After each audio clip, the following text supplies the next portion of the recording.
And Sam, I have to give you credit. You've been very critical. You turned on this company, a few months ago?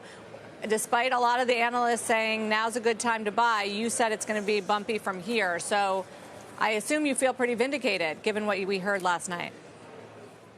I don't know, vindicated. I just hope I help some people make some money or not lose money. But look, the big problem here is, and you brought it up, is they've lost a lot of people. And a couple things that were said on the call: one, that they're reinvesting some of the $2 billion savings into talent. Number two, that they said, we've done this before in 2018. And then lastly, at the end of the call, the CEO said, one of the best things about Nike is the people and its culture. Well, they laid off a lot of people, and I don't know how well that culture still exists. And, that is the foundation of the business. And 7 years ago, when they came out of this before, or 6 years ago, that they had the foundation of that culture. It's not there. It's got to be rebuilt. And I think it's just, I think they could make the revenue number on sell-in and wholesale, but I think there's risks to the gross margin, even in this revised down guidance. Why? Why? Because, they were able to grow margins and they had a big profit beat. And the whole mantra has been profitable growth. Isn't it the revenue growth that the street is more worried about right now? Well, maybe. But the thing is they're going to switch from selling through at direct to consumer to selling in at wholesale. So you have a mix issue there. And then you're counting on this new product that's going to sell through at regular price. And while there are a few things that are doing well right now, Nike's a huge company. This Air Max DN isn't selling through well. They've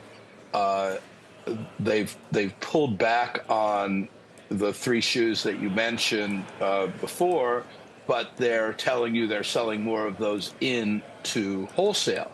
And sell in and sell through do not necessarily match.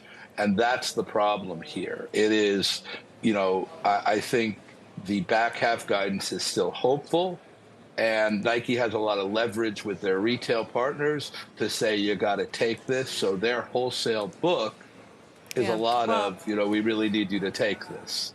I guess where you could be wrong, Sam, is that if this is a kitchen sink quarter, and that's what some of the analysts are trying to ponder today, whether it's just a reset or whether they're just, this is kitchen sink and they're setting themselves up to beat. And they see what I've heard is they see consumer reaction to some of the new shoes, the new Peg, for instance, in running. And while they're not taking back share yet, they feel confident that that's coming because they see the reaction from wholesale and from consumers to some of their new products.